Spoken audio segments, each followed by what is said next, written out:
Good morning. It being 8:30, I'm calling this meeting of the House Early Childhood Finance and Policy Committee to order. I'm Representative Dave Pinto, the chair of the committee, and this meeting is being held pursuant to House Rule 10.01, which allows for virtual hearings of this type. I want to direct the attention of members of the public who are watching this to our committee website, where you will find the agenda and meeting materials, et cetera. So you can check that out. With that, we're going to begin as usual by having the clerk take the roll.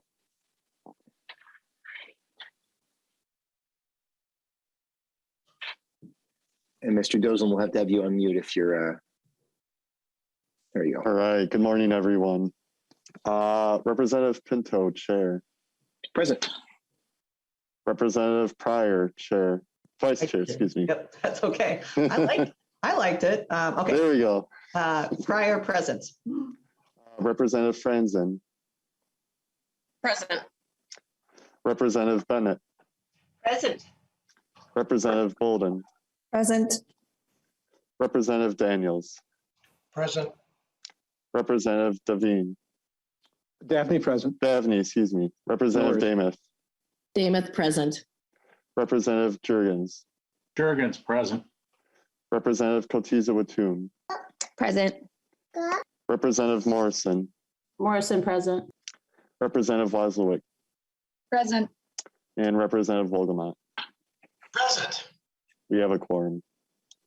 Thank you, Mr. Dozelin, and thank you all for being here. And so we need to have our minutes approved from our first meeting of this session on Tuesday. And so Representative Pryor, I'll ask if you can move approval of the minutes of the meeting of February 1st. So moved, Mr. Chair. Thank you, Madam Vice Chair. And any additions or corrections to our minutes? And not hearing anyone, all in favor of approval of the February 1st minutes, please say aye. Aye. Aye. Any opposed? Okay, so the minutes are approved, motion passes. And so members, we're continuing today with the process we started on Tuesday, where we are hearing from state agencies about some of the provisions that passed in our budget from last spring. I think it was actually in late June by the time that all came together. And so in most cases, these are provisions that passed through our committee and our committee budget. In a few cases, they did not, but they relate directly to our work.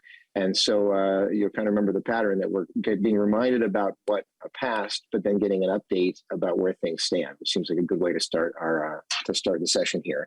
On Tuesday, we heard from Department of Human Services, the Children and Family Services Division, which deals with a number of issues relating to child care. Today, we're going to hear further from DHS.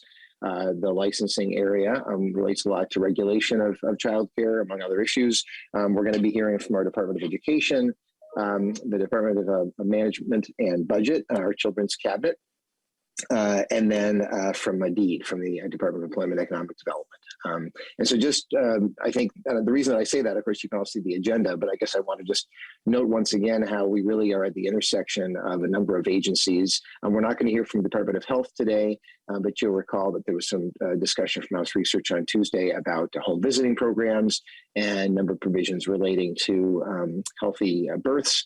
And so we're really at the intersection of a number of areas. So in any case, I'm just going to see if folks have questions at all. Of course, as always, raise hands. But if not, I'd like to call up our team from DHS then. I believe we're starting with Chris Zempel. And so Mr. Zempel, if you can introduce yourself and then get us kicked off. Thank you and good morning, Mr. Chair, members of the committee. I am Chris Zempel, Legislative Director for Operations at DHS.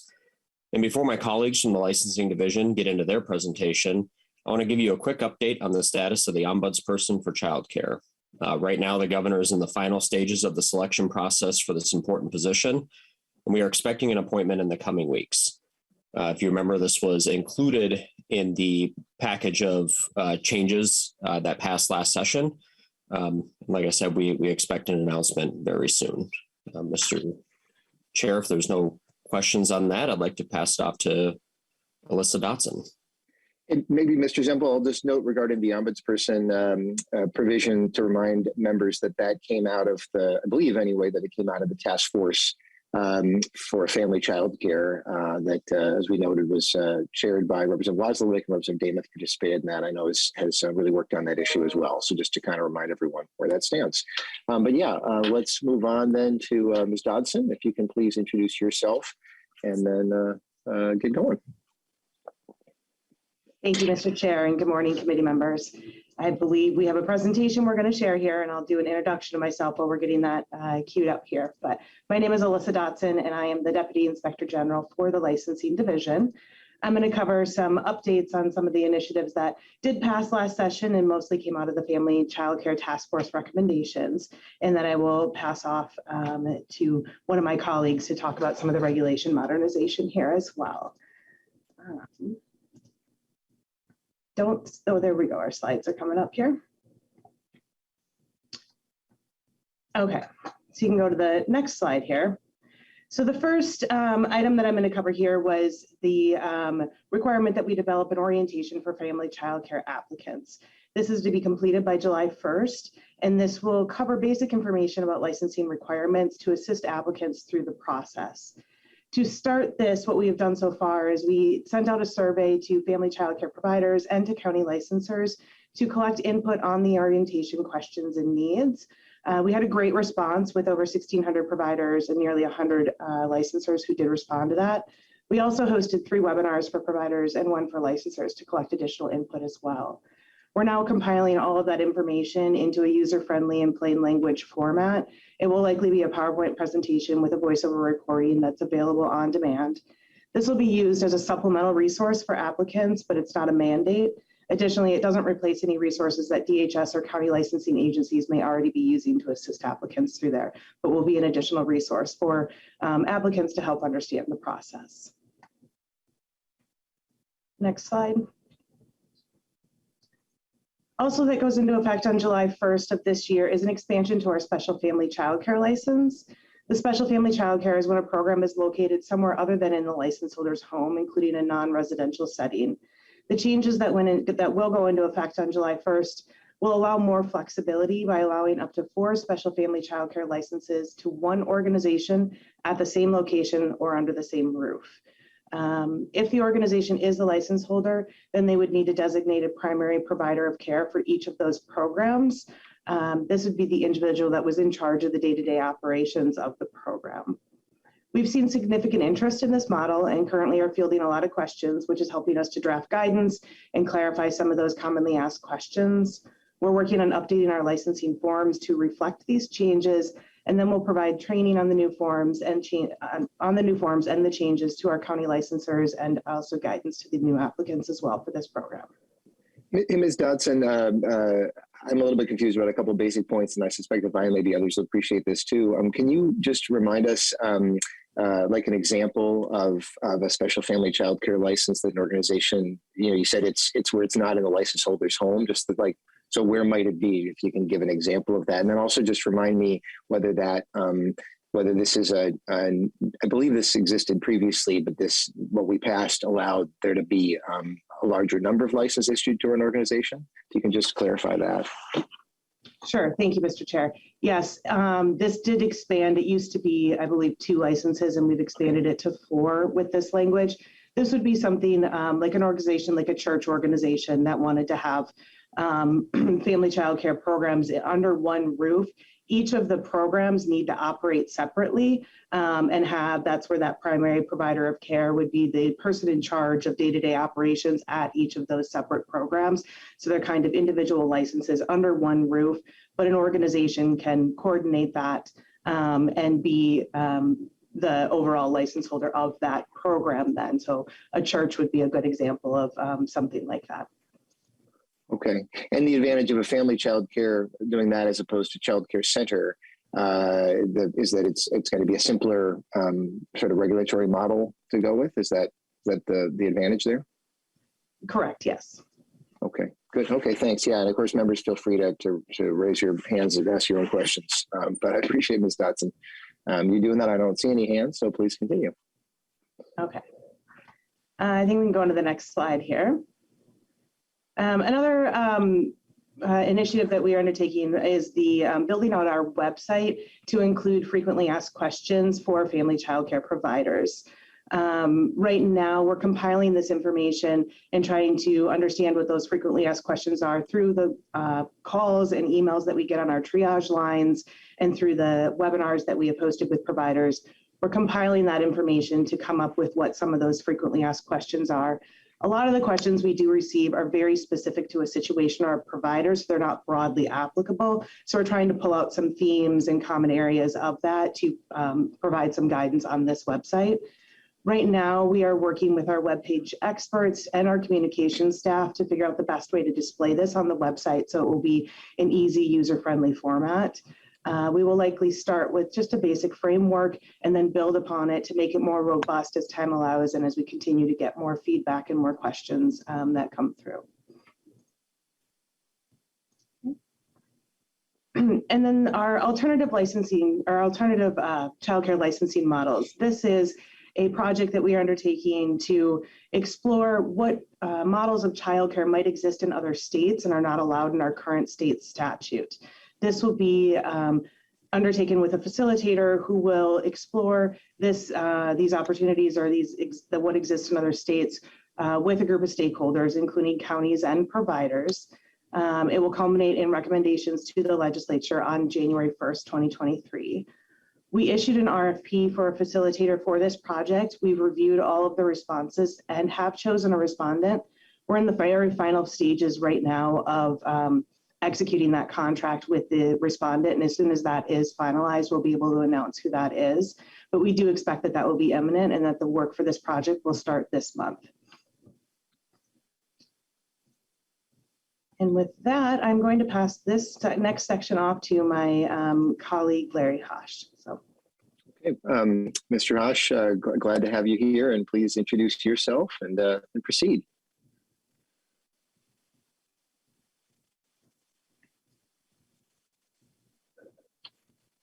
Let's see if we can. You may need to unmute if you're. Let's see. There we go. Oh, no. I'm not able to hear you, but I don't know if others can. Oh, I can't hear him either. Okay. We'll see if we can get. I'm not able to hear him either. Okay. Thank you, Mr. Wolgamott. So, I don't know if Mr. Hosh can hear us. Oh, he can. Okay. So, and we are not able to hear you for some reason, Mr. Hosh. Oh, yeah, no, still can't. Mr. Chair, I can jump in and take over if his audio is not working. Yeah, why don't we do that? Yeah, and then certainly if we're able to, he can jump back in. But yeah, Ms. Dodson, please continue. Okay. So the other pretty big initiative that we are undergoing right now, which is exciting work, is the childcare modernization projects. In 2021, the legislature did allocate some funding to support these projects for both family childcare and for childcare centers. This came out of the Family Childcare Task Force recommendations as well. These modernization projects are going to support the development of new licensing standards, including a risk-based tiered violation system. That's a mouthful, but kind of going through the violations and basing them on the risk of health and safety violations and things like that. It will also include the abbreviated inspections based on the new licensing standards and those risk-based violation systems. Next slide. So we have engaged in a contract with NARA, which is the National Association of Regulatory Agencies. In this contract, then NARA will partner with DHS to implement a pretty robust stakeholder engagement process. It will solicit input from parents, from providers, from county licensors, staff at DHS, and really a lot of experts in child development as well, to really explore how can we modernize these rules and what exists out there that's not in our state, and how we can include some of these risk-based tier violations and abbreviated inspections into our rules. We will want to engage in some pilot projects to work through some of these technical or policy issues to make final kind of tweaks to it before final implementation. We do have a policy bill this year that we would like to go through that is authorizing these pilot projects as well that we're working for, which is an important piece of as we work through what these modernization standards might be, and then working through kind of testing them out through these pilot projects and making sure that we've kind of caught all those little technical changes and things like that. So NARA will work closely with DHS to put together a report with this proposed legislation and include what those new licensing models or new licensing standards are. This report will be submitted to the legislature on February 1st, 2024. It will include these new licensing standards, the risk-based violation systems, and abbreviated inspections. So currently where we're at with that is that we are working through a contract with NARA and then hiring a couple temporary policy analysts to help us work through what the stakeholder engagement will be and just kind of this robust process with that. Okay. We have a question from Representative Pryor, and please, Representative Pryor. Yes, thank you, Mr. Chair. And I just start with a comment that this was really exciting to hear about this modernization, because this is, I know this is a major initiative and it's something that's long overdue. And I know that there's a lot of stakeholders in this process that really wanted to see this happen and are really going to be watching it carefully. You mentioned briefly, I mean, you're at the beginning of the process and writing the contract, but just a few more comments about at least now initially, how you're going to, the stakeholder engagement, talking to providers all over the states, you know, especially our communities that maybe have not been involved before, and to get feedback for them and how the contract will be written to reflect that. If you could just make a few more comments, if you know any more, thank you. Ms. Dodson. Thank you. I believe those details are still being worked out with NARA right now and how that stakeholder engagement would look at, but we are looking at multiple ways to engage stakeholders through whether it be kind of focus groups or surveys or things like that, trying to make sure that we can get kind of a comprehensive stakeholder engagement in there and include a lot of those stakeholders who don't you know, typically respond to things or might have off hours that they're working, finding ways to make sure that we can engage all of the important individuals in this work. But I believe the final details of what that engagement will look like are still being kind of worked out with NARA right now. And I see Mr. Hush is unmuted. Yeah, and please, I don't know if we can, if you wanted to add something. Thank you, Mr. Chair. Oh, there you go. Yes, I can hear you. Yes, excellent. And thank you for the question. Stakeholder engagement for this project is one of our primary considerations for moving forward. For example, with the revised standards, we anticipate having up to 3 different versions of revised standards before we move to a final recommendation. And the same is going to happen with the risk-based weighted risk assessment system. We anticipate we're going to have several versions as we go throughout the process, engaging stakeholders, implementing pilot projects, and then taking what we've learned and bring back to stakeholders before final recommendations. And Mr. Hush, if you can please just identify your title, since we had not, since this is first we're hearing from you. Apparently, I was the only one that heard my introduction. So I'm Larry Hosh, manager of the Policy, Legislation, Stakeholder Engagement Unit. Thanks so much. So looks like nothing further from Representative Pryor, and so Ms. Dodson, please continue. Thank you, or Mr. Hosh, I'm not sure who that is. I think this concludes our portion of the updates here. Okay. I wanted to, so actually we'll leave this up for a second because I did want to highlight for members that there is, I know that there's a lot of interest in making sure that, as there should be, the regulations on early care and learning, child care and early learning are as effective as possible. And so we'll just want to keep in mind that even as we may consider particular changes, that there is this process going on, which I think is, as Representative Pryor said, is quite exciting. I think that in some cases the regulations have been in place, the sort of the overall scheme, since the early 1980s, and of course we know a lot more since then. So I'm really glad this is happening. Mr. Zempel, before we move to the next section, I did want to ask you to comment.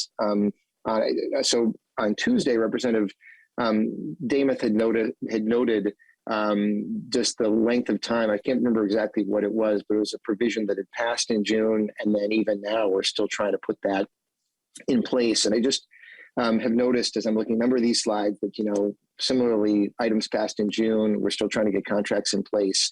Can you just comment on kind of the process and why it might take so long to get some of these things going, given the number of months since it passed in the legislature? Yeah, thanks for bringing this back up. Mr. Zempel. Absolutely, Mr. Chair. Chris Zempel at DHS again.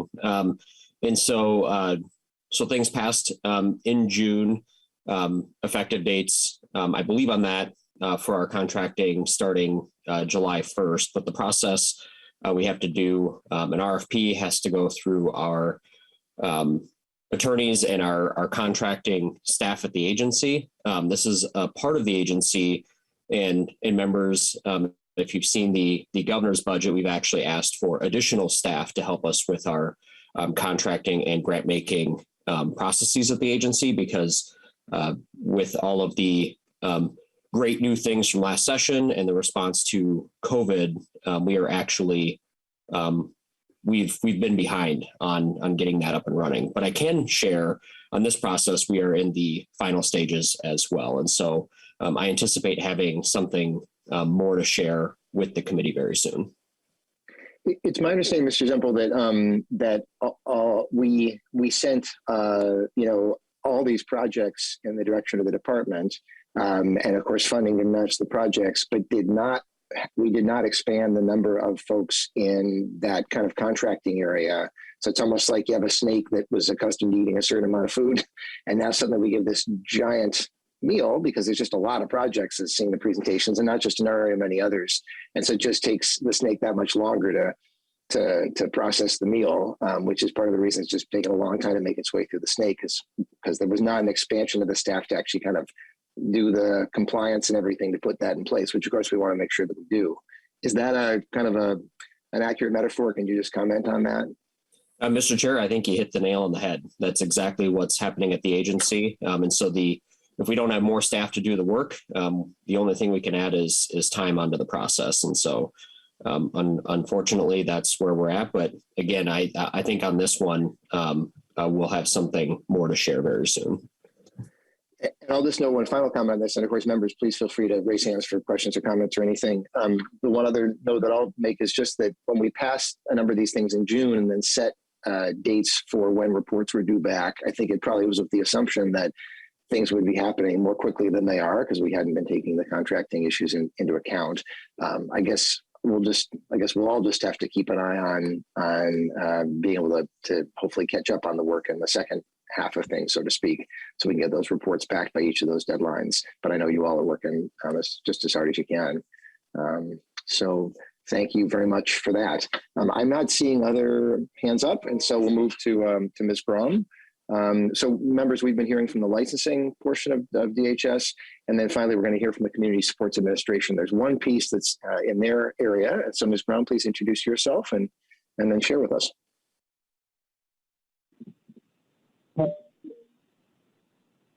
Thank you, Mr. Chair and members. For the record, my name is Christy Grom, and I'm with the Department of Human Services, and I think someone is going to be pulling up a slide in just a minute, so I will hold while that's happening, and here it comes. Great. Thanks. So last session, the legislature authorized funding for an inclusive childcare grant program. As many of you probably recall, the goal of this grant is really to help support families who have children with disabilities and complex medical needs to better access integrated childcare options where their kids can really interact with others, including children without disabilities. I think the committee probably recalls some really powerful stories from advocates and parents both in 2020 and 2021 on this particular initiative. So we're really excited to see that it was authorized in the budget last year.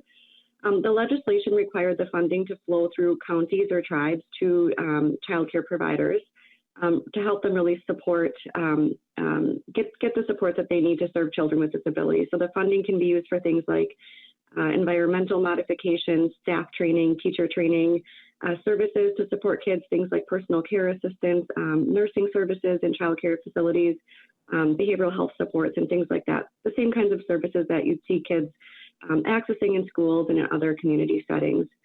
So the grant was funded through our Home and Community-Based Services Enhanced FMAP dollars, and those have some pretty specific requirements around how we can use those dollars. So in order to begin spending the funds, DHS needed to get CMS, Centers for Medicare and Medicaid Services approval on our what's called an initial state spending plan. And so we submitted that spending plan early July, almost immediately following special session when all of those dollars were allocated by the legislature. And CMS responded with some questions in late September on this particular proposal, as well as a few others. And we received final conditional approval from CMS just about a week ago on January 24th. So we really haven't been able to do a whole lot on implementation on this particular initiative, but staff have been working in the background, interviewing contractors for the project management and evaluation aspects of this grant. And they are working right now to set up stakeholder engagement discussions so we can share the RFP draft and really hear how things are going on the ground and get some feedback from them on how to finalize that RFP. So the goal is to finalize the RFP as quickly as possible in the next couple of months here, and hopefully to issue the grants by early this summer. And so that's the update on the Inclusive Childcare Grant, and I'm happy to answer any questions. Thank you so much, Ms. Grom. This was a provision advanced by Representative Wasilek, as I recall. I am not seeing any hands, and we very much appreciate the update on it. So I think that we are all set for you and for Department of Human Services. Many thanks to you all for your work. We know that we sent a lot of work your way. And I do see Representative Wasilek does have her hand up, and so we'll call on her. Representative Wasilek. Thank you, Mr. Chair. And I don't know if Ms. Grom has this information yet, or if this will be part of the stakeholder engagement process. But I know one of the things we talked about when we talked about this grant program was sort of so some of the difficulties that providers face in providing childcare for kids with disabilities and medical complexities. Do you have any sense of what the biggest barriers are right now to providers providing that care, or is that something that will be part of that process that's coming up? Ms. Grom.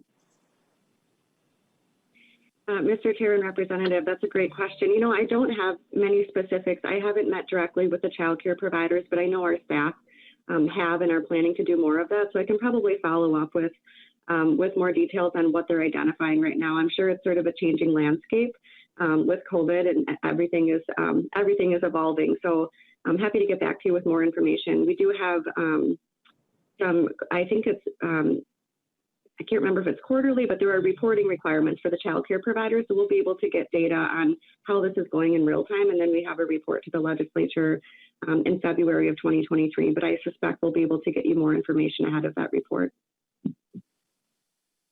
Okay, Representative Wasilek, anything further? No, that would be great to get that. So thank you. Okay, good. Thank you.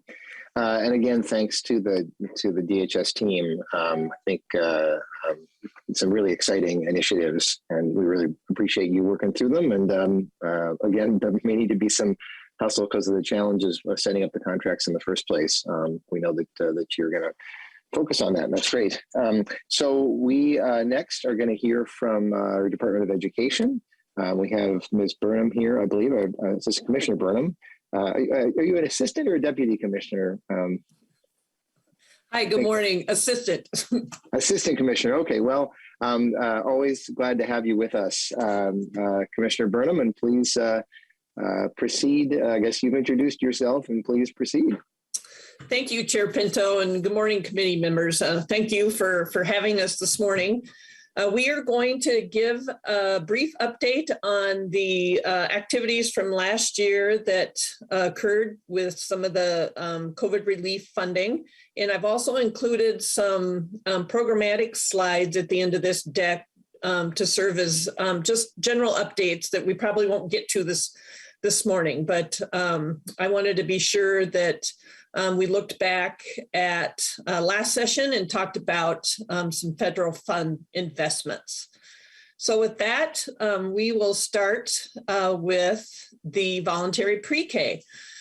As you know, there's just under $40 million invested to prevent the elimination of the 4,000 seats that were due to sunset. So these numbers on this slide reflect the school year of 1920. And we are in the process of gathering the data for this past school year. The data was in last month, so our fiscal department is just pulling together those numbers.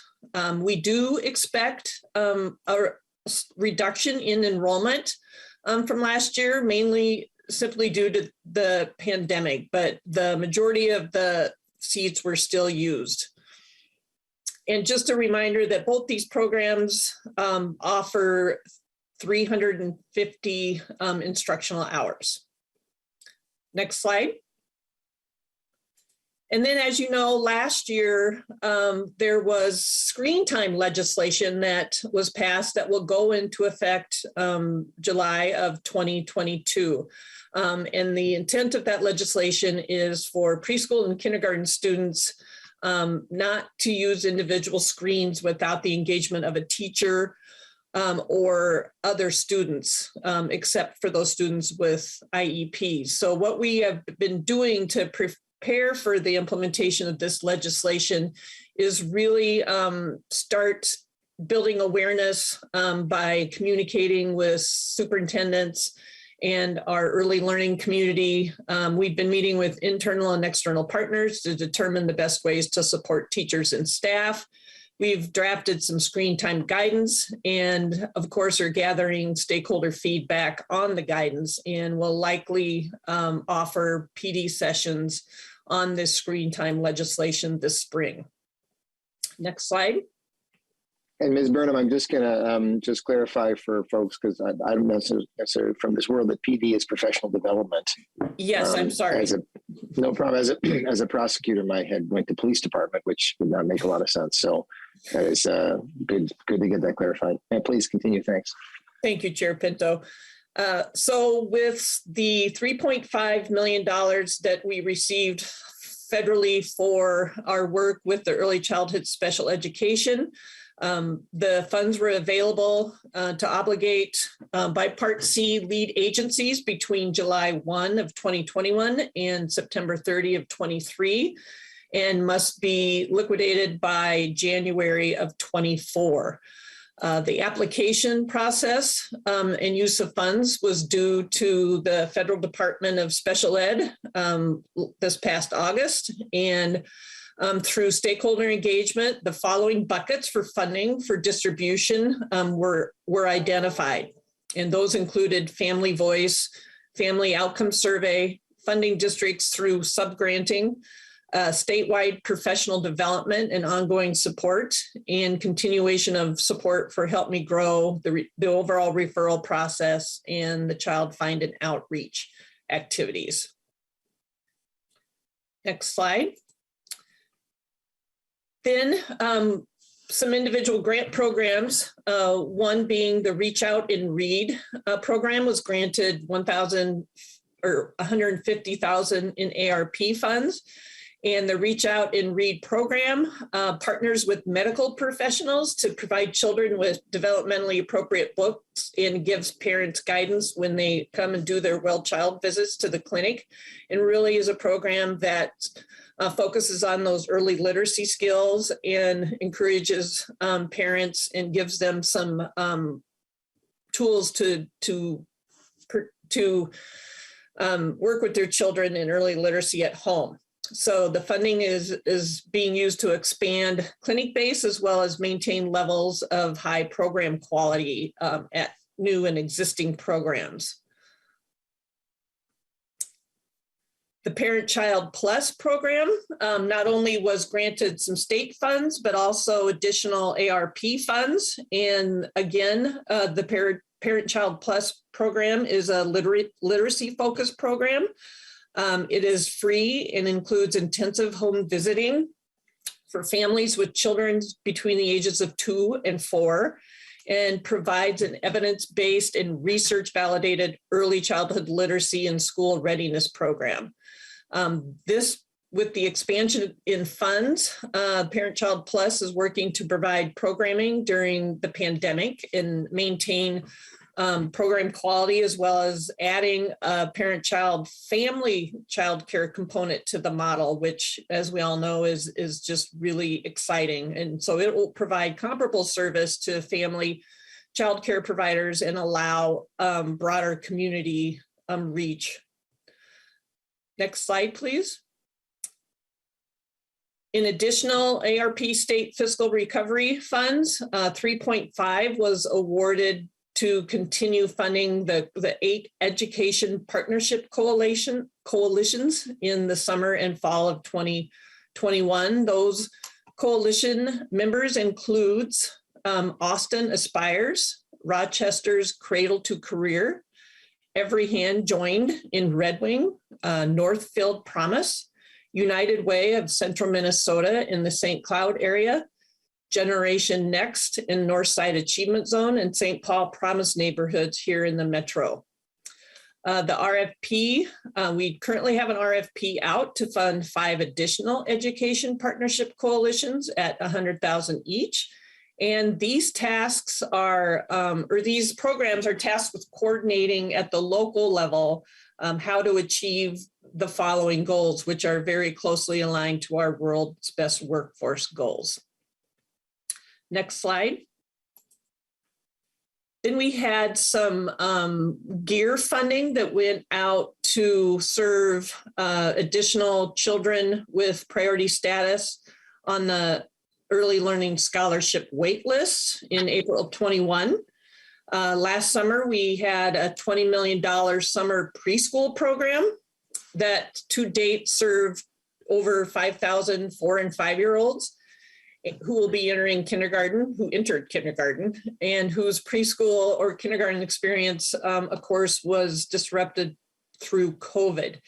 And though that summer or that program will roll unused funding into this summer as well. And the reason there was some unused funding in that particular program was simply because of staffing and the timing to get the programs up and running. So we're currently working with those programs who were granted that funding to get their summer planning already moving forward. And then there was additional gear money awarded to certified school age children in public schools for those school age care programs for K through 6. And Commissioner, I'll just confirm for members that each of these acronyms is referring to a federal fund. As I recall, GEAR is Governor's Emergency Education Relief, perhaps, and I think we're all familiar with ARP, American Rescue Plan. So just sort of, but each of those is a federal program, as I recall. So just making sure we're all clear on that. Yes, Chair Pinto, thank you. Good. Yeah, please continue.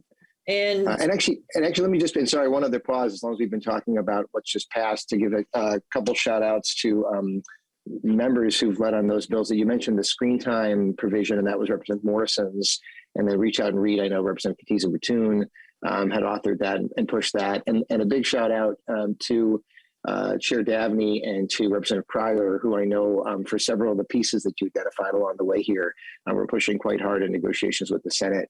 Really grateful to the department for the decision to fund a number of those programs, Reach Out and Read, Parent Child Plus, et cetera. So just want to kind of highlight the efforts of members of this committee on the provisions you've just talked about. But yeah, please continue with the program updates. well, thank you, Chair Pinto. Actually, that is all the updates we had. We had some additional program update slides if you'd like me to continue. I'm not sure what the timing is, but we too are appreciative of the efforts of you and your committee around promoting and pushing great programs for our early learners. Yeah, no, I think we should be good on time. Yeah, please, give us some of these updates, and then we'll continue on from there. Thank you, Chair. So just some updates with our early childhood special ed team. They are in the process of kind of an intensive campaign to focus on gathering voice from parents that have been engaged in our programs and services, as well as those who have not. So the intent is to better understand the caregiver experience with our early intervention system so that we can identify supports training processes as to ensure equity in access and high quality family engagement. So we have another 5-year plan that is being developed and will be due soon here to the Fed. So just a really shout out to that team who did extensive stakeholder engagement and are really listening to the needs of the families in the communities. Next slide. Just a quick update with Head Start and Early Head Start. We meet with executive director on a regular basis, and as with all programs who have been challenged by the pandemic, just really experiencing some pretty significant staff shortages in Head Start, as well as there's a new federal Head Start performance standard regarding vaccination that requires vaccination against COVID for all staff, contractors, and volunteers working directly with children. And that went into compliance just at the end of January. So just in speaking with the executive director yesterday, they are waiting for some rulings to come down at the federal level because there's kind of a 50-50 split. 25 states are following the regulations and 25 states are not and are petitioning for the federal department to come down with a different ruling. So we're staying closely engaged with our partners in Head Start to support them in their staffing challenges as the pandemic continues to affect those programs. I was going to say, Commissioner, we do have a question, though. If you're, you can finish the slide. I'm not quite sure if you're done with the slide or not, but otherwise I'll go to the question. Yes, go ahead, Chair Pinto. Thank you. Okay. Yeah, Representative Katiza-Witoon. Thank you, Mr. Chair. And thank you, Ms. Burnham, for these updates. I really appreciate it. I just wanted to make maybe a connection between the community engagement that you were just talking about on the previous slide with then this is the early childhood special education, and then the report that we have requested for participation in with children who are in the foster care system. And oftentimes there's an overlap, certainly with those children, and then the need for special education services. So I know that the department is working closely with DHS as well, and just wanted to make that connect in my own head, I suppose. If you have anything else to share, I'd appreciate it, but otherwise we'll wait for the report. Commissioner, yes. Comments on that? Thank you, Chair Pinto. Yes, Representative, that's a great point. And we have been really working closely with DHS and the foster care community to make sure we are inclusive of their needs as well in all of our work. Thank you. Good. So much. And yeah, thank you, Representative Katiza-Witoon. Commissioner, as you know, I've got a great interest in where we have different programs in different agencies and the coordination between them and so on. But it sounds like you are very much in touch with DHS on that foster care report and collaborating together, as I gather. Anything further to share on that, or? Not at this time, Chair Pinto. Okay, yeah. Well then, please, I don't see other hands, and so please continue. Thank you. So just actually, hold on. Sorry, Commissioner, I'm so sorry. Representative Franson just has her hand up. So Representative Franson, please. We may need to have you on mute if you're yeah. Out of practice, Mr. Chair. Got it. So, Ms. Burnham, thank you. I did speak to a number of Head Start teachers over the interim. And the vaccination was probably the number one. I was getting my nails done, not that you really care, but anyway, I was having this conversation where most women will have these conversations where they're just sitting there, right? And she's a Head Start teacher, loves her job, and the vaccination itself was very problematic, and she was weighing whether or not she was going to quit the job that she loves or take the liability-free product in order to keep her job. And so, what is the department doing? Are you guys accepting religious exemptions. Medical exemptions are very, very rare, hard to get. But the religious exemption, is the department accepting those religious exemptions? Because just many of the workers do not want to take a product where they assume all the liability in case of an adverse reaction. They are left on their own with no recourse. Could you just walk us through how that is going? And personally, I hope that it is tossed out like the other mandates are tossed out. And so I'm hoping for that to take place. But until then, could you just walk us through that? Commissioner. Thank you, Chair. Representative Franzen, as you know, all the Head Start regulations come down from the federal Head Start agency. So we as a state cannot, we don't have a lot of say in those federal regulations. And I would need to get back with the executive director of Head Start to confirm if they are offering any sort of exemptions. That has not been part of our conversations the last couple weeks. But I'm happy to get back with Craig and confirm your question around if they are offering any exemptions in that federal regulation. Okay. Representative Franzen. Yeah, thank you, Mr. Chair and Ms. Burnham. I think that's really important. You know, we were seeing a crisis all over in every industry, right? But then you add a mandate to it, and people can go to other positions where that mandate is not there. So I feel that we're already in a workforce shortage in the early childhood education field, including Head Start. And so to see a further issue in that is kind of problematic. Thank you, Representative Franzen. And I might ask, Commissioner, that when you get that information, and please do, about the religious exemptions, I'd be interested, maybe you know the answer to this, but does the mandate permit people to do the alternative path where you do the regular testing? And sometimes these mandates say, you either have to be vaccinated or else you have to, submit regular tests. And I guess I'm just sort of curious, is that a path that would even be available to somebody? Not to say, that would be something somebody would choose, but I'm just be interested to get that set of that information. Commissioner, are you aware of that? I would need to confirm that, Chair Pinto. Yeah, I doesn't surprise me. Yeah, so if you could please get that information for us in response to Representative Franzen's question in mind. Representative Franzen, let's see if something else is hand down. Okay, yeah. If you could please get us that information, that'd be great. Not seeing other hands. So Commissioner, please continue. Sure, thank you, Chair. So just a quick update on the work being done with early childhood family education and school readiness. Again, the pandemic has caused some staffing issues and attendance issues in those programs as well.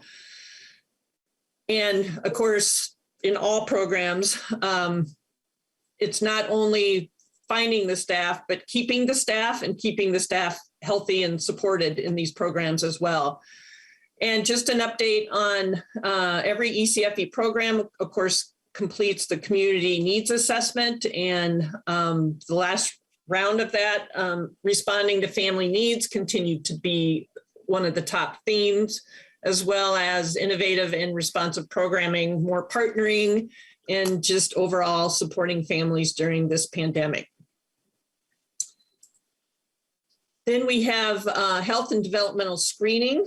Again, due to the pandemic, we had a decrease in numbers caused by probably most likely the backlog of screenings due to COVID-19 and the need to prioritize students who needed screening as a requirement of attending kindergarten and pre-K programs, as well as parental preference to delay screening for children not yet eligible for COVID vaccinations. And then kindergarten entry profile, not much of an update here. We still continue to be challenged by districts not volunteering to participate in this kindergarten entry program. However, we do continue to use these dollars to support the impact assessment that we are collecting through our voluntary pre-K programming in School Readiness Plus programs. They are required to use a KEP assessment tool. And so we are working with those programs to collect impact data. Commissioner, can I ask about your first bullet? Are you saying that districts sort of that the participation in the KEP has dropped to zero, essentially, that no district, or you just mean that a smaller number, or what is, if you can just expand on that first bullet? So traditionally, as the current language in the kindergarten entry assessment is for schools to participate on a voluntary basis. And so we simply do not have districts who are offering to volunteer to do a kindergarten entry assessment. And that's the assessment done in the first 8 to 10 weeks of the kindergarten year. So what we've done because of that is kind of transitioned our focus to collecting better data with our pre-K students in the pre-K programming, and have included some language in that statute around a requirement that they have to submit impact data to us so we can measure the impact of offering pre-K and School Readiness Plus. So the tools are the same, and we have created a data collection system, or developed a data collection system at MDE for those pre-K programs to submit data, and then we can turn around and offer them some analysis of that data that actually informs instruction on a regular basis. So we're focusing on what we can do and can support schools with in this program. Thank you, Commissioner. We have a question, Representative Demuth. Thank you, Mr. Chair, and thank you, Ms. Burnham. Just 2 questions on the kindergarten entry profile. Understanding that it is voluntary. My first part of the question is because you don't have all districts or all charters using this, what are you hoping to do with the information? And then the second part of the question is your second bullet point, we continue to use these funds to support. Can you tell me how much money we're talking about with those dollars? Commissioner. Thank you, Chair. Certainly, Representative. So the dollars has been $281,000 for, I think, as long as I've been at MDE. So it's not a large amount of money to do something to get to the intent of, doing a kindergarten entry assessment. So what we're using those dollars with is, because we don't have any districts volunteering to do the assessment at the beginning of kindergarten, we're focusing on those districts who have embedded it as a component of their pre-K program, their voluntary pre-K program. So we're getting better data. It's certainly not, a universal set, because there's a finite number of voluntary pre-K programs, but we are using the data to look at the domains of learning from the early childhood indicators of process. We're also collecting programmatic data. And so we have developed a Tableau tool where, once the data is submitted to us, we can turn around and produce a Tableau report back to the school, back to the classroom teacher, that actually helps them inform their instructional practice. It helps the school decide on professional learning needs and potential priority setting for any support that needs to go to any learning area. Representative Demuth, any follow-up? Thank you, Mr. Chair. So, yeah, please. Thank you, Ms. Burnham. And it looks like, because you have no district or charters that are actually volunteering, the dollars are really just being used to assess the programs that are already in effect, if I understand the answer correctly. Commissioner? Thank you, Chair. Correct. Representative Demuth. All right. Thank you, Mr. Chair. Thank you. And maybe, Commissioner, you can remind me, or may need to have Ms. Mott, but I had recalled that there was a move from the funding from last spring to have to be able to expand, but eventually we would want to have the kindergarten entry profile. At least some of us would hope to have it be something that is used in a large number of districts and be able to actually assess the preparation, the work for children who've gone through different early learning programs. Can you just remind me, maybe you had said this earlier, Commissioner, my apologies, but just remind me kind of what the status is of that longer term hope. Thank you, Chair Pinto. Well, we continue to include this in proposals each year or each legislative session. And as long as the kindergarten entry assessment as currently written remains voluntary, it really doesn't provide us any authority to require it from districts. And so what's happened over the last couple of years is we've developed this system with our voluntary pre-K and school readiness programs that has really allowed kind of a two-way support structure where they give us the data, we can see how the impact of the program and the funding, and then they receive the data to analyze the impact of their instruction and professional learning opportunities. So we're really looking at, again, this year, it will be included in our pre-K proposal to continue to offer the kindergarten entry profile to our pre-K programming. Okay, thank you. That's helpful. And so please continue with your final slides.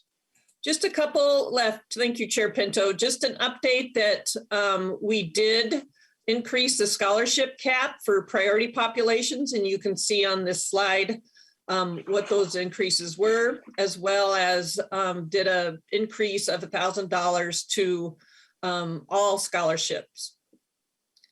Next slide. And just a quick reminder that the work continues with the preschool development grant, and it has been just a terrific opportunity to build those partnerships between other state agencies. And the grant activities, of course, are all based on community engagement with over 1,000 families and providers statewide. Multiple agencies have been working together to get the activities implemented. And those main activities of the preschool development grant include the community resource hubs, who have referred over 1,000 families to services in just 2021. Community solutions for healthy child development grants were awarded to 23 community-based organizations who are leading work on dental services, parent leadership, doulas, and additional efforts for children and families. And then, of course, the Help Me Connect, an online navigator to support pregnant and parenting families to find services in their area, has welcomed 29,000 unique visitors since it launched, and helps families connect to housing, food, financial assistance, and childcare. We had an expansion of the infant and early childhood mental health consultation in schools and with child welfare workers. And there is support for growing the early childhood workforce, which is in process of implementation, such as a Grow Your Own for early childhood teachers and child development associates credentials in high school.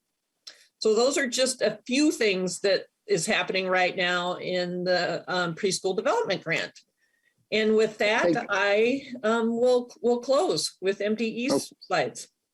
Thank you so much. And I'm recalling members are just sort of noticing that a number of the things that the commissioner is talking about were decisions made by the agency after we closed our business at the end of June. And so this is really helpful updates, Commissioner, to kind of catch us up. Representative Pryor has a question, and then we'll need to move on to the other agencies. Representative Pryor. Thank you, Mr. Chair. And actually, that also helps clarify it for me too. So on the slide before is my first question, just real quick. So that the ability to increase the grants, early childhood scholarships. So was that, is that going to be ongoing? And was it tied to any federal funding or not? Commissioner, can you just clarify for us? Thank you, Chair. Vice Chair, it seems to be an ongoing conversation. So there is a continuing interest to look at increasing the scholarship cap to ensure it gets to the point where it includes full cost of care. Because what we don't want to happen is, you know, our priority children getting a scholarship and then having it end abruptly because the scholarship ran out and the family is still very much in need. So we are continuing those conversations and looking at that as we move forward. Representative Pryor. Thank you, Mr. Chair, and thank you, Assistant Commissioner Burnham. I'll practice that to make sure I get that name right. And then also on the next slide, looking at that the development grant. So where do we stand? And I think, as I recall, that is a federal grant that Minnesota received. Okay, I see the nod, yes. And then where are we on that grant? We must have gotten some additional money than the first grant round. Is that, or is this still the same grant round? Can you clarify, Commissioner? I seem to recall there was a grant awarded, and then I think that we got a second grant. But Commissioner, can you clarify? That is correct, Chair Pinto. This is our second grant, and I would have to confirm the end date. There are so many different end dates with all this federal funding, but I have heard from my staff that they expect an extension year to get the money spent out, mainly due to the pandemic. So we hope to continue the great work that's been started through this grant.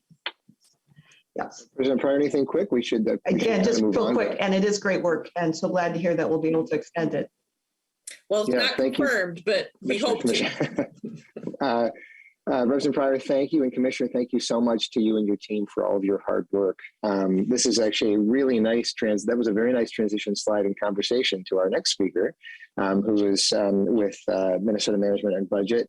And so Ms. Hoganson, if you can introduce yourself and then proceed. And again, the Preschool Development Grant, I think is a nice connection with our Children's Cabinet, which is helping to coordinate all that work. Ms. Hoganson.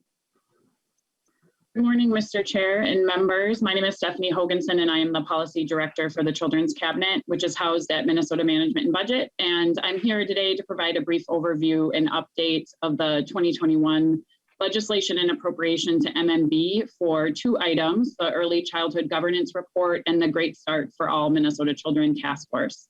The Children's Cabinet is overseeing the report and the task force.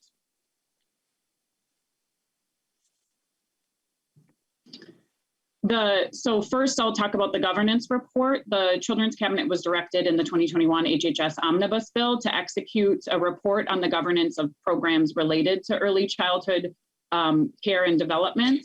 And per the statutes, the report findings had to be determined based on community engagement as outlined in the legislation. And specifically, the legislation requested the report to address the impact of consolidation on 5 areas. So state efforts to ensure all children are kindergarten ready, coordination and alignment among programs, and the effort required of families to receive services to which they're entitled.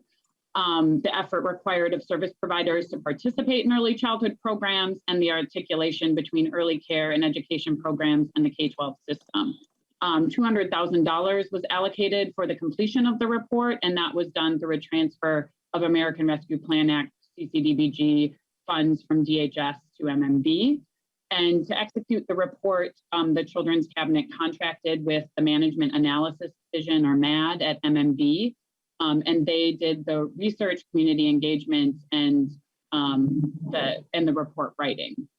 And the MAD's report was delivered to legislative committees, including this one, with jurisdiction over early childhood programs by the February 1st deadline that was in statute.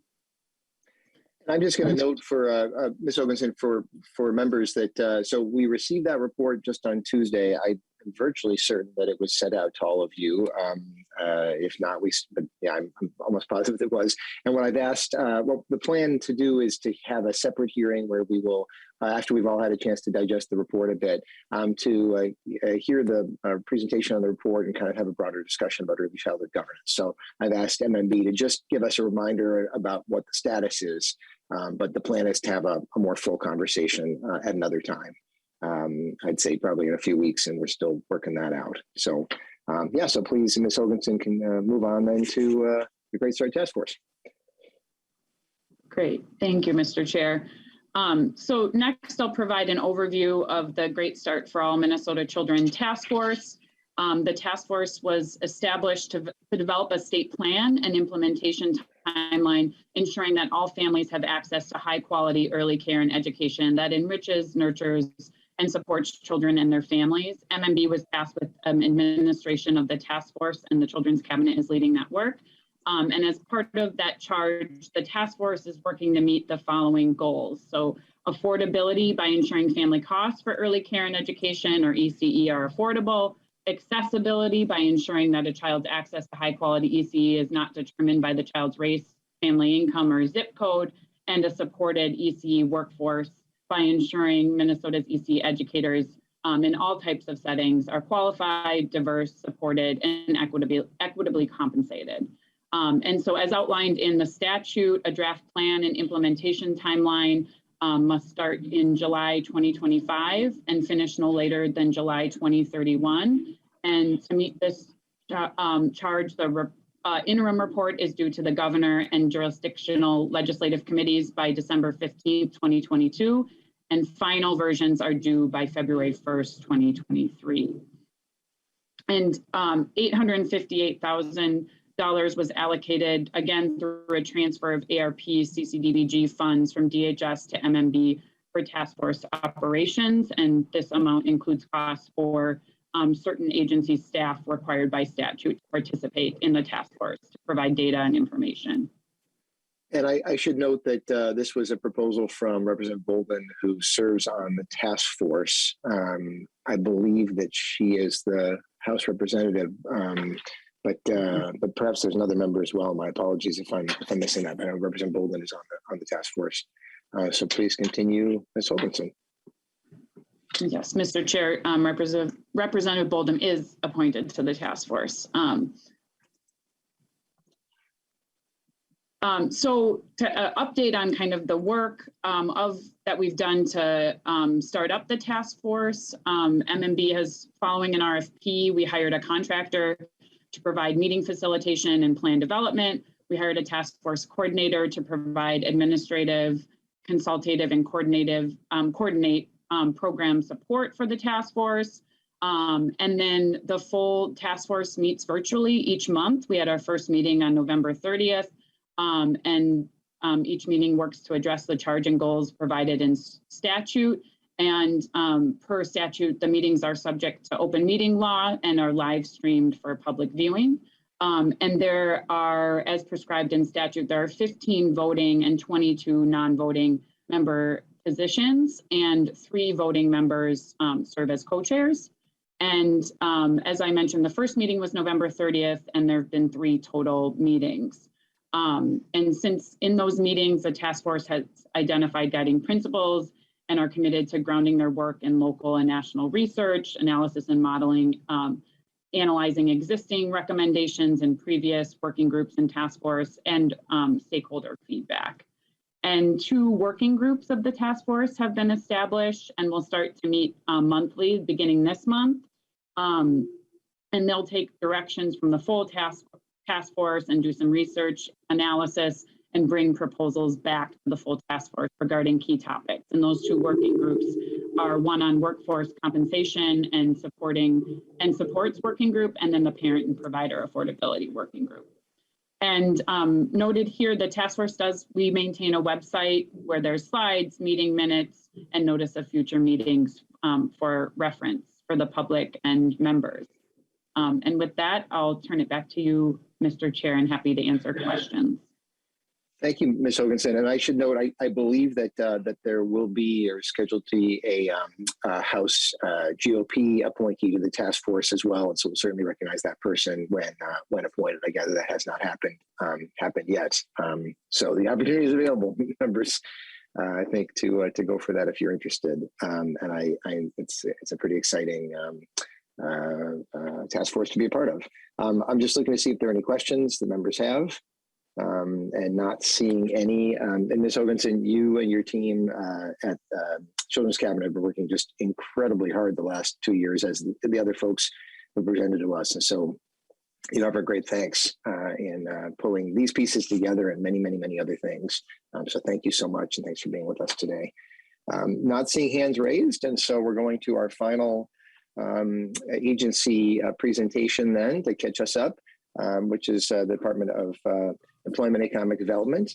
Sir, if you can introduce yourself and then proceed.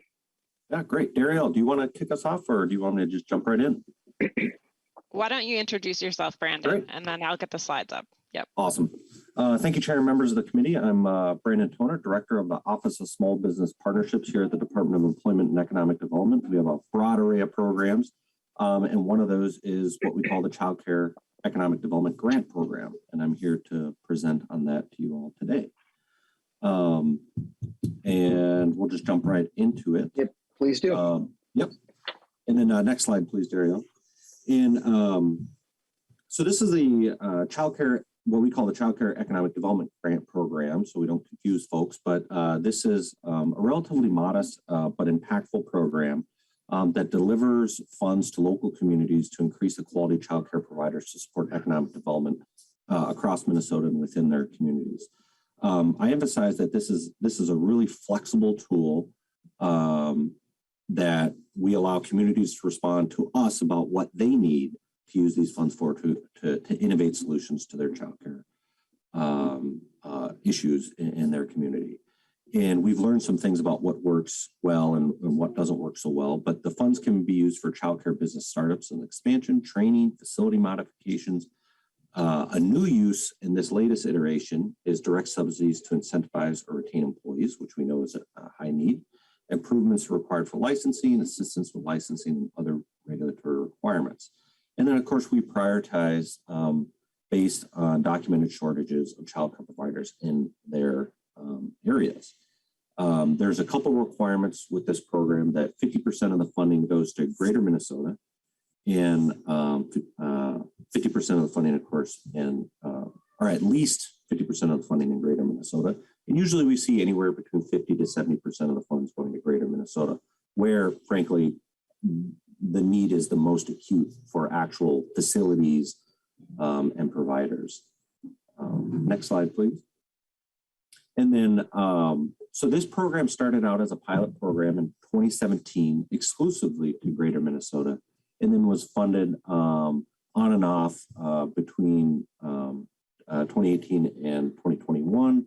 There was no funding in 2019 and 2021. Relatively modest and targeted program.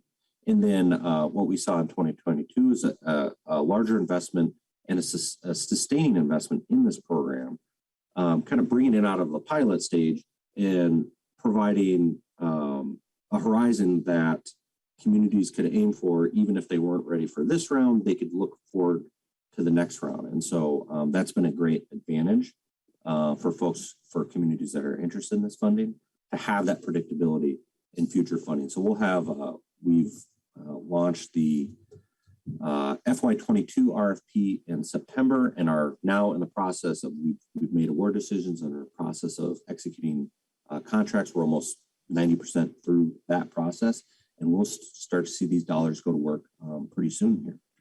Mr. Toner, so is the $2.5 million then ongoing? Is that what you're saying? I mean, does it continue in future years, or? Yeah, it's been funded at least for the biennium for 22 and 23. And if I recall, it's funded at $1.5 million. Dario, please jump in, correct me. Dan, if you can please introduce yourself, Ms. Dan, and if you can just clarify that. Yeah. Get you unmuted, perhaps.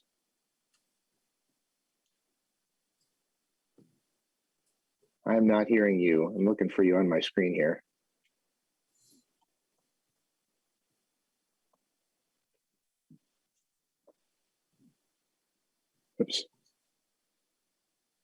We can. Oop, apologies. There we go. You know, I think managing the slides and also unmuting myself is a technology perhaps slightly beyond my capabilities at the moment. Apologies for that, committee. True for many of us. Yeah, no problem. Correct. Sorry, I'll introduce myself for the record. My name is Darielle Dannon. I'm the Government Relations Director at DEED, and my colleague Brandon Toner is absolutely correct. The committee in its did put funding for this program in the tails. So we are, as he said, I think one of the things that we all acknowledged, sorry, that I believe was me, but one of the things that we did notice kind of having run this on a pilot basis and was part of the conversation as we created that omnibus bill last legislative session is exactly what Mr. Toner said, is that when communities can plan for, perhaps they don't have a project together yet, but they can think about a project in the future and make a plan, that's really helpful. And we consider that to be, we talk about that for many of our programs, that's a pipeline, and it's very important. And so this will provide us with that pipeline of funding into the future, and then communities can, you know, if they apply for this round, don't get it, apply for next round and don't receive funding, they can try again. And, you know, our team also does a great job of following up with communities if they aren't funded to provide them with feedback on, you know, what could be enhanced on that proposal. Yeah, we find that. Thank you. Mr. Toner. Yep. Yeah, just tagging on to those comments, that we find that, you know, this funding being available coupled with the planning dollars that we'll talk about later through the initiative foundations really positions communities as an excuse to pull partners together, knock on some doors that they wouldn't otherwise have an excuse to knock on, to generate resources and partnerships to deliver childcare solutions for their community. So we really like having that ongoing funding, so folks can organize around that for those solutions. So thank you. Please continue. Yeah, we'll get to see if Ms. Dannon can get the presentation back. We'll test my technology capabilities. All right, I'm going to mute myself and we'll get back. Okay. So yeah, I just want to briefly talk about program outcomes. And so, you know, we're seeing some really good leverage of these funds. Like I said, we're freeing up resources at the local level with just having a relatively modest amount of funding on the table, where community partners can, you know, draw from the private sector, private employers, local foundations, community foundations to deliver resources to actually invest in increasing the childcare supply. And for 2022, we're projecting to see the creation of 2,321 childcare slots across 14 funded projects. I just want a subtle detail about projects funded. Those are grants to organizations. In the end, a lot of those grants are then going to fund actual providers. So we may see, you know, for example, the Northland Foundation is one of our grantees. They'll fund a dozen projects within their region at, you know, $50,000 to $100,000 per project to expand or build out new childcare centers in their area. So I just want to emphasize that subtlety. And of course, 2023. We will see another $2.5 million available, and we expect to see similar numbers for that when that RFP goes out sometime this summer and was awarded later on this summer, early fall. And then, so that's that program. And then complementary to this program is a special appropriation, or what we call legislatively mandated appropriation, to our 6 initiative foundations covering Greater Minnesota. And this funding is primarily for assisting communities with their planning efforts. For example, our initiative partners will partner with their local child care aware to do some educational promotion to defray some of the costs and lower the cost for education for providers. They'll assist communities with documenting their shortages and prepping for potentially their proposal to us for the Child Care Economic Development Grant Program. So that's a really flexible tool, primarily focused on technical assistance to providers and assistance to communities in their planning efforts to address their shortages. And we've, because of the increase in funding, we saw an opportunity to make sure that funding was appropriated or was available sensitive to the size of these regions. We have significantly what we call like large MIF regions and smaller MIF regions. So we set a floor to make sure that funding was stable from previous years, but then expanded funding for the larger initiative foundation regions so that they could reach more communities within those areas where there's higher population. Mr. Turner, can you just remind me, so this is separate state funding from the prior yes. slide, yep. The child care grant funding. Okay. Yep, the child care grant funding is a competitive RFP, and then this is a direct grant to these organizations to assist their communities. But can I ask, but then the next stage is it's a direct appropriation to the MIFs, but then they probably use some sort of process to then allocate the money out to projects in their communities. Well, perhaps so, a competitive product. Yeah, it's an important distinction there is that the funding to the MIFs directly cannot be used for direct grants to projects and partners. It's more of a planning grant where they're providing either technical assistance to providers. For example, they'll contract with First Children's Finance to, provide assistance to a provider to do business planning activities or expansion activities. But so far, our understanding of the law is that they can't make direct grants for example, the same uses as the Child Care Economic Development Grant Program. And of course, thank you. Yep. Great. And then Dario, that is all I have for those two programs, and then I can dive into any number of details. Thank you much. And of course, members, these programs are not under our jurisdiction directly, but obviously have a great interest. And a few more shout outs just to Chair Noor, who really was pushing for these programs, I know, in negotiations with the Senate in the spring. And I think, and as you can see, they've had a great benefit all around the state, which is terrific. So just looking to see any hands and not seeing any. So thank you so much to our colleagues at DEED. Sir, there is just one hand up. Representative Wozlowick, please. Thank you, Mr. Chair. As soon as you ask, I put my hand up and it's like right at that time. So I just wanted to follow up. I haven't really followed these grants in the past because I think, there hasn't always been a ton of funding attached to them. But I'm wondering if there's any sort of report back to DEED on like what sort of activities and things are funded. I think it would be really interesting to see like what specifically the funds are being used for, whichever program it is, whether it's the child care grant or the money. Absolutely, yeah. Mr. Toner. Yeah, thank you for the question, Representative. Yeah, we'll be reporting back on the use of funds and the impact. And the other thing I'd like to note too is we've been working with DHS with coordinating this RFP itself, its funding, and then we're actually pulling the coordination group together because a lot of us are, between DHS and ourselves funding this child care supply increase. And we want to make sure the partners are around the table and we're measuring the same things, we're pulling in the same direction, and that our various funding sources are complementing each other. So there's certain things that our funding can do that DHS's funding can't do. And so we are in constant conversations about how we position those RFPs and then report back on that. And we're actually going to be meeting with our colleagues at MMB Impact Evaluation Unit to see how can we target their efforts towards looking at, are we delivering the impact that we're hoping to in terms of the increasing the child care supply. So we'll definitely have more to report back on that later. Thank you, Mr. Toner. And if you can make sure, I guess this is directed to Ms. Dannon, to send us that information as you have it.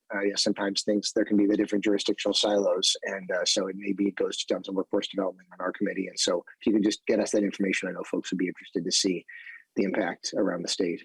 Happy to do that, Chair. And I'll just note for members of the committee that on our website, we do have all the legislatively mandated reports that we've put out. So we have a number of them on childcare. I might actually send to your CA kind of the link to that. And so the prior reports, Please. You can find the past ones as well. Yeah, but we're happy to make sure the committee gets this.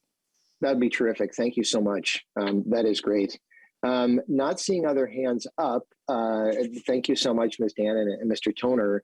And actually, as I was watching the presentation, I was thinking about our hearing on Tuesday, which will be a joint hearing with the Jobs and Workforce Development Committee, and talking about the ways in which childcare and early learning are a critical foundation for our economy and the impact of shortages and and kind of what the dynamics are. And so this is a really nice transition to that, which is our next hearing. So members, just to remind you, no hearing on Tuesday morning. So you get that morning free. Then 5:30 on Tuesday, we'll be at the Masonic Institute for the Developing Brain. Again, folks are welcome to join via hybrid or virtually. I believe that our CA, Ms. Breck, has everybody's information of whether you're coming or not. If that were to change, let us know. And then we will have our regular hearing next Thursday, and then tentative plan is to have a hearing on Friday at 10:30. And so please hold that slot, and we'll be getting information out about that very soon. Folks, let me know if you have questions otherwise. I believe I don't see any hands up, and so we're giving you a couple minutes back to your morning. Thanks so much to everyone, and especially our agency presenters in the last couple of days. And we'll see you at 5:30 next Tuesday. And with that, the meeting is adjourned. Thanks so much.